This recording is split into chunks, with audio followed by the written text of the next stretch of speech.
What kind of warrior fights not for recognition, but for a purpose greater than himself? Who stands in battles hidden from human eyes, defending lives that may never know his name, yet are preserved because of his presence? There is a realm beyond what we can see, a realm where conflict is real, where authority is tested, and where victory is not measured by applause, but by obedience to God. Tonight, we step into that unseen world, not to imagine, but to uncover, not to speculate, but to understand. We explore the story of Michael, the Archangel, a figure of immense power, yet unwavering humility, a warrior entrusted with authority, yet fully submitted to the will of God, not shaped by pride, but defined by obedience. And in his story, we may discover a truth about strength that challenges everything we think we know. Behind the visible world we see every day, there exists another realm unseen, yet deeply active. It is not a distant or silent dimension, but one filled with movement, authority, and purpose. In this realm, kingdoms are not established with stone or governed by human power, but by spiritual authority. Here, battles are not fought with weapons of iron, but with truth, obedience, and power that comes from God Himself. Scripture offers us brief but powerful glimpses into this hidden reality. It pulls back the curtain just enough for us to understand that what happens on earth is often influenced by what takes place in the spiritual realm. In the book of Daniel, we see that earthly empires are not merely political structures, but are connected to deeper spiritual conflicts, battles that occur beyond human sight. Likewise, in Revelation, we are given a vision of war in heaven itself, where forces of light and darkness confront one another in a struggle of eternal significance. This is a world where angels are not distant symbols or abstract ideas. They are active participants, messengers, guardians, and warriors who carry out the will of God. They move with purpose, act with authority, and stand in places where human strength cannot reach. And among these heavenly beings stands one figure whose presence is marked by strength, leadership, and unwavering alignment with God. Michael is not introduced in Scripture in the way many other figures are. There are no extended genealogies tracing his origins, no detailed accounts of his early existence, and no long speeches that reveal his inner thoughts or personality. Instead, he appears in brief but decisive moments that seem almost sudden, yet carry a weight far greater than their length would suggest. And within those few glimpses, something unmistakable begins to emerge.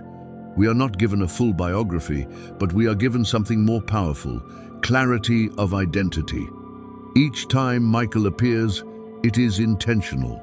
There is no randomness in his presence, no unnecessary detail. Everything about him points to purpose. He is called one of the chief princes, a title that places him among the highest ranks of heavenly authority. But his identity is not defined by position alone. He is also described as the great prince who stands watch over God's people, revealing a role that is both powerful and deeply relational. He is not distant from God's work. He is positioned within it, actively involved in guarding and defending those who belong to him. When Scripture opens a window into the unseen conflict of the spiritual realm, Michael is never portrayed as passive. He does not remain in the background. He stands at the front. In moments of tension and confrontation, he is seen leading the armies of God, stepping forward with clarity, authority, and purpose.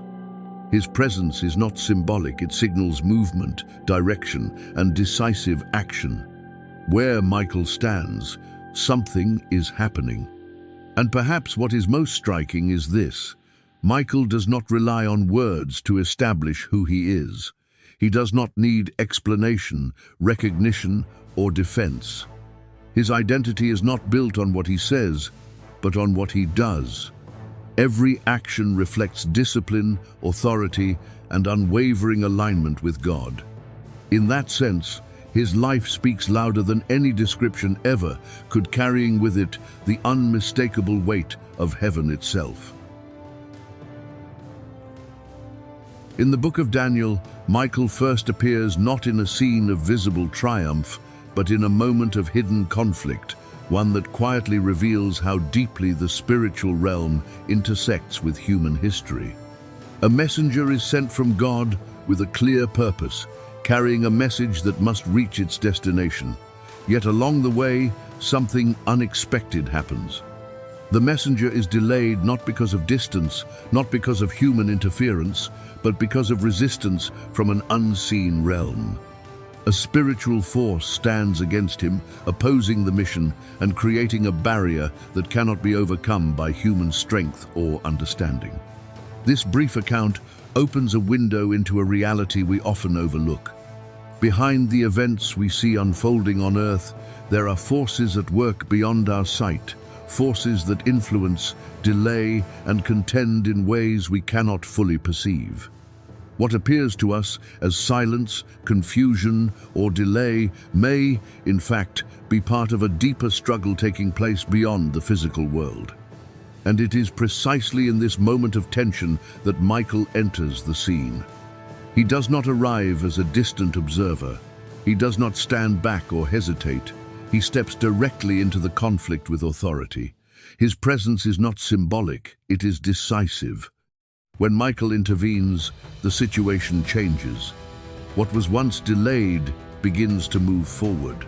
What was resisted begins to give way. His involvement shifts the balance, not through chaos, but through divine order. Through this encounter, Scripture reveals that Michael is more than a powerful being. He is a protector. He stands in defense of God's people in places where they cannot stand for themselves. His role is not occasional or reactive. It is appointed and purposeful. He is positioned by God within the structure of spiritual conflict itself. And this moment carries a profound truth. There are battles taking place, even when we see nothing. Delays we experience may have deeper causes than we understand. Yet in those unseen places, God has already established authority, order, and protection, appointing defenders like Michael to stand where we cannot reach and to fight battles we may never even know existed. The most powerful moment in Michael's story is revealed in the book of Revelation, a moment that pulls back the veil and allows us to witness a conflict far beyond anything the natural world can contain. This is not a battle fought on human ground, shaped by human strategy, or limited by time and space. It is a war in heaven itself, unfolding at the highest level of creation, where the stakes are eternal and the outcome carries consequences that reach far beyond a single moment. Scripture describes this confrontation with striking clarity. Michael and his angels fought against the dragon, and the dragon fought back. There is no attempt to soften the reality of this scene.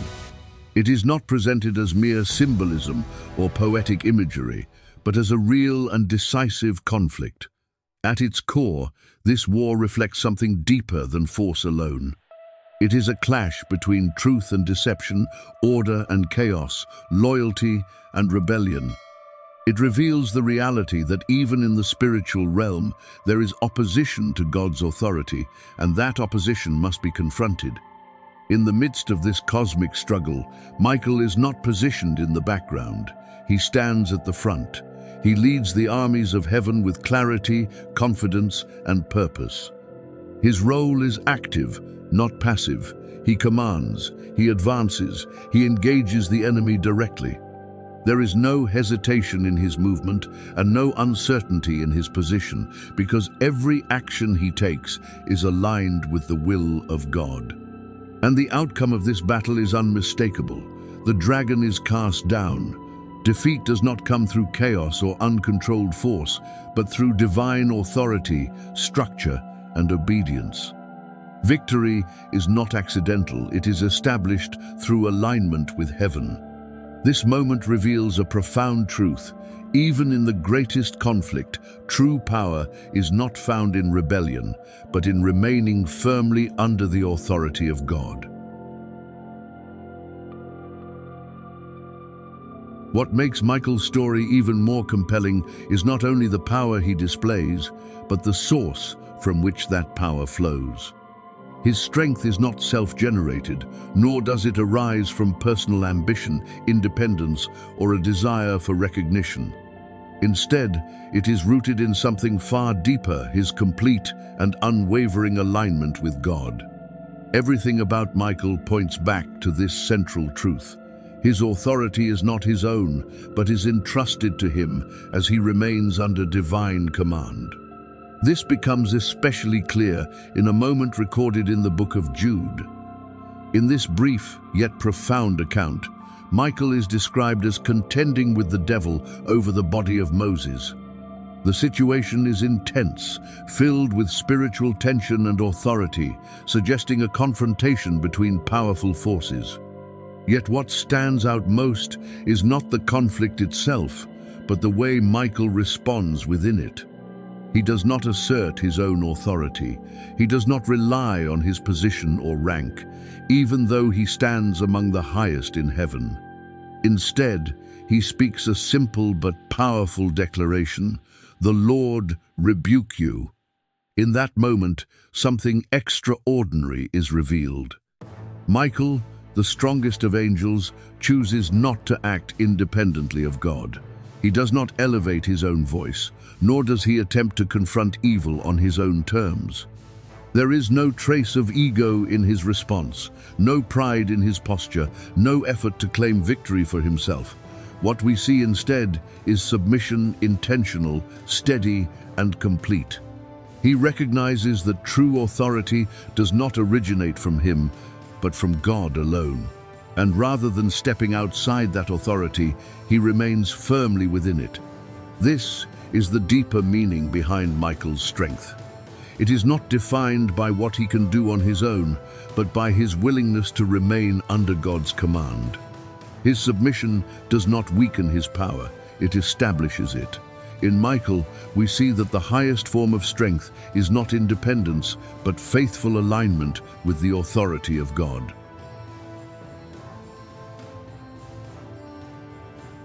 Everything in Michael's story ultimately leads to a single powerful truth, one that reshapes how we understand strength, authority, and victory.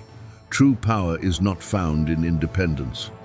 It is not built on self-exaltation, personal control, or the pursuit of recognition. Instead, it is discovered in alignment with the will, the authority, and the purpose of God. This is the foundation upon which Michael stands, and it is the reason his strength remains unshakable. Michael is positioned at one of the highest levels of spiritual authority ever revealed in Scripture. He is entrusted with leadership, called into moments of conflict, and given responsibilities that extend far beyond human comprehension. Yet what defines him is not merely the height of his position, but the posture of his heart. Despite his authority, he never steps outside of God's command. His position does not lead him into independence. Instead, it draws him deeper into obedience. He leads armies, but he does not define his own mission. He follows, he listens, he responds. Every movement is guided by divine direction rather than personal impulse. Even in the intensity of battle, when he stands at the front lines of a war that shapes the spiritual order, he does not seek recognition. There is no desire to elevate his own name, no attempt to claim glory for himself. His focus remains fixed, steady, and undivided, anchored in the one he serves. This is what makes his strength so remarkable. It is not limited by his own ability, because it does not originate from him.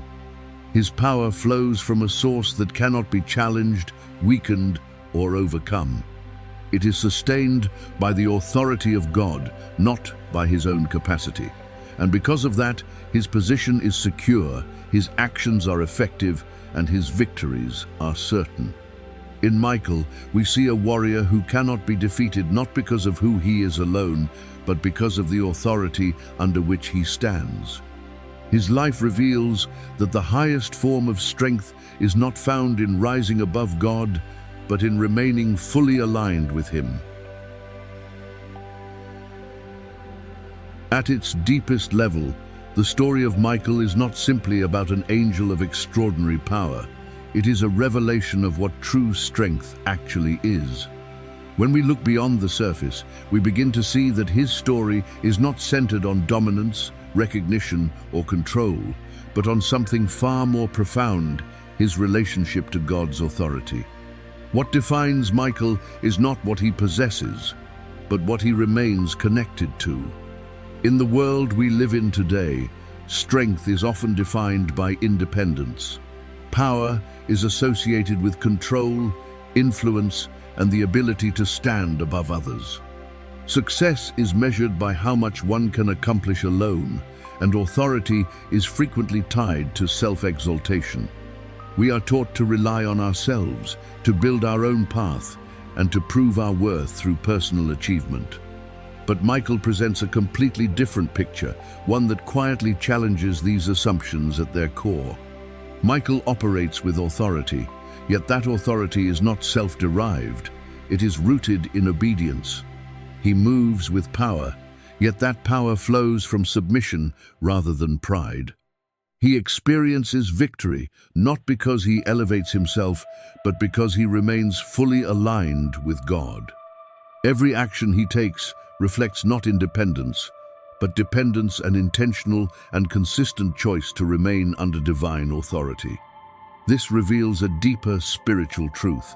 Real strength is not found in separating ourselves from God, but in staying closely connected to Him. It is not about proving our capability, but about trusting the one who has already established all authority and order. Michael's life becomes a living expression of this truth, showing that the highest form of strength is not self-reliance, but surrender. And in that surrender, there is stability, there is clarity, there is a strength that does not fluctuate with circumstance or personal limitation. Michael's story reminds us that the greatest victories are not achieved through self-exaltation, but through alignment with God, and that it is in this alignment that unshakable strength is truly found.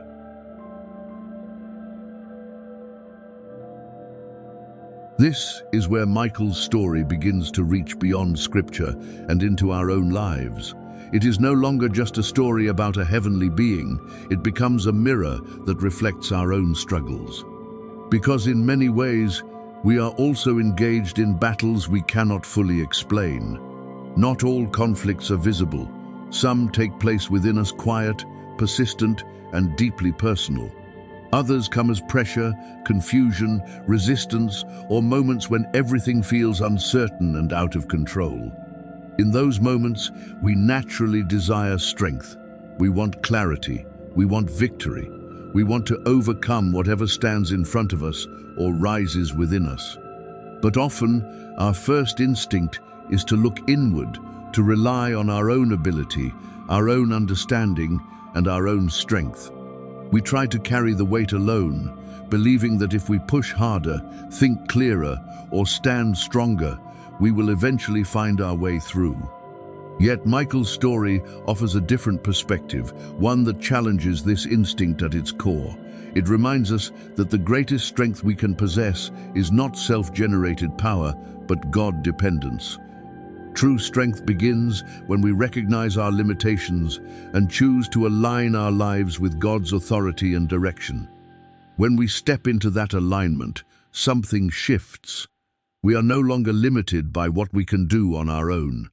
We begin to operate from a strength that is greater than ourselves, steady, enduring, and rooted in the presence of God. In the end, Michael is not remembered for the words he spoke, but for the life he lived and the authority he carried. His story is not defined by speeches or recognition, but by unwavering faithfulness. He stood as a guardian, a warrior, and a servant of divine authority, one who remained firmly positioned within the will of God.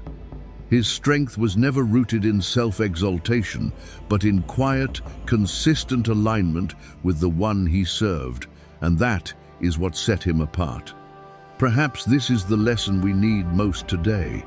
In a world that often encourages us to rise above everything, even above God, Michael's life reminds us of a different path. True strength is not found in independence from God, but in standing with Him. It is not about elevating ourselves, but about remaining anchored in His authority, even when the battle is unseen and the outcome uncertain. If this message has spoken to you in any way, I want to sincerely thank you for taking the time to be part of this journey. Your presence here matters more than you may realize. And if you would like to continue exploring stories like this, stories that reveal deeper spiritual truths and bring Scripture to life, I invite you to become part of this growing community by subscribing to the channel and supporting the message through your engagement. Before you go, take a moment to reflect. What part of Michael's story resonates with your life right now? Have you ever faced a battle you could not explain, yet felt was real? Your thoughts and reflections are always welcome, and they may encourage someone else who is walking a similar path.